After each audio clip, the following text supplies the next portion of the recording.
করি আল্লাহর অশেষ রহমতে খুব ভালো আছেন। আমিও আলহামদুলিল্লাহ ভালো আছি।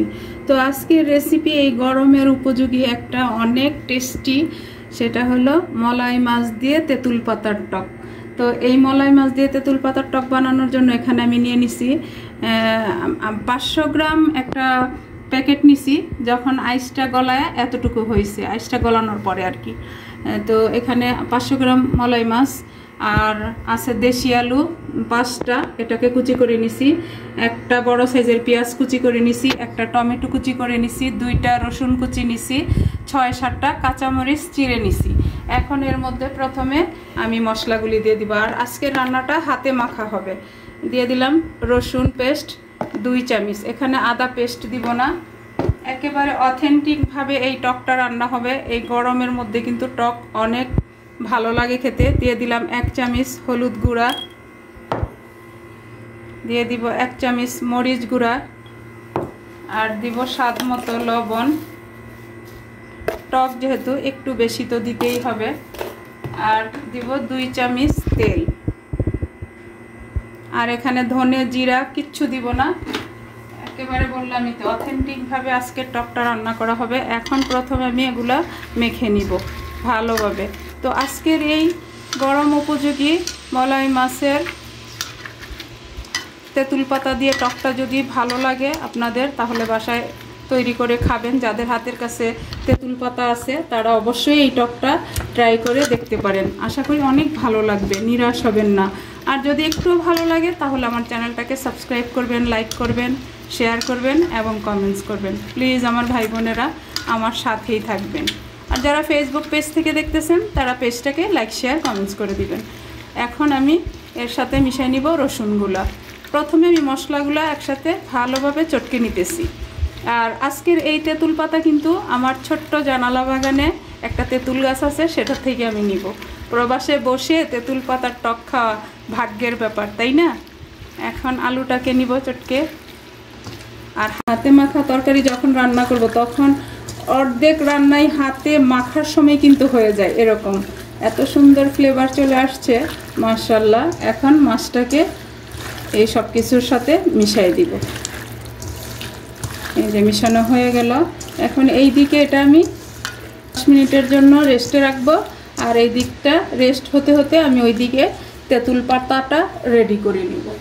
এই যে ঢাকনাটা দিয়ে এটা রেখে এখন তেঁতুল পাতা আনার জন্য যাব। চলেন আমার সাথে। আমার ছোট্ট একটা জানালা বাগানে একটা তেঁতুল গাছ আছে, সেটা থেকে আমরা তেঁতুল পাতাটা নিয়ে নিই। চলে আসলাম আমি তেঁতুল পাতা ছিঁড়ার জন্য। এই যে দেখেন মাশাআল্লাহ আমার তেঁতুল গাছটা। আর এখানে কিন্তু বাইরে একটু নয়েজ আছে, একটা বিল্ডিংয়ে কাজ চলতেছে। এই যে পাতাগুলো দেখেন, এই যে এই যে এই যে উঠাই নিলাম। এইভাবে আমি পাতাগুলা উঠায় রান্নাতে চলে যাব। মাশাআল্লাহ গাছের পাতা বলে কথা, তাই না?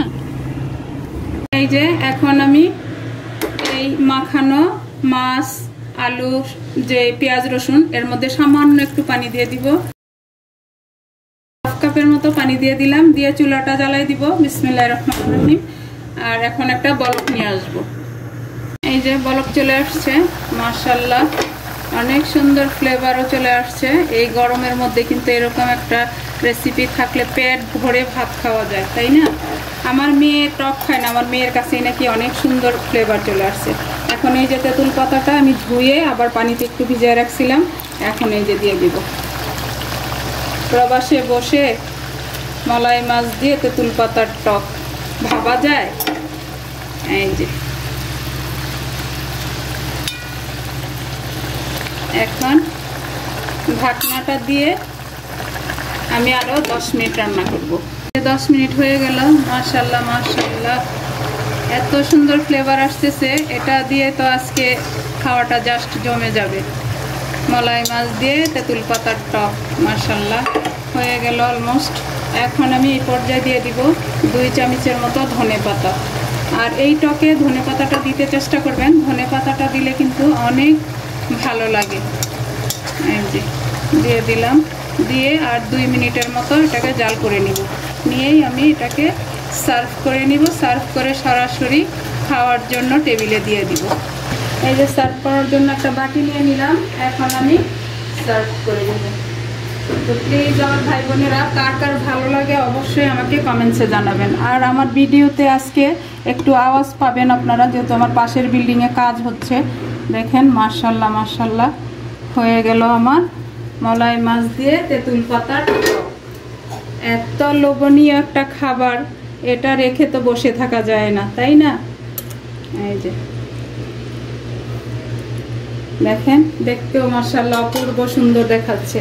তো যাই হোক, আজকে আমার নিজের বাগানের বা জানালা বাগানের টবে লাগানো তেঁতুল পাতা দিয়ে মলাই মাছের তেঁতুল পাতার টকটা রান্না করা হয়ে গেল। আমি আপনাদের কাছ থেকে বিদায় নিব, আবার নতুন কোনো রেসিপি নিয়ে আসব। আল্লাহ হাফেজ।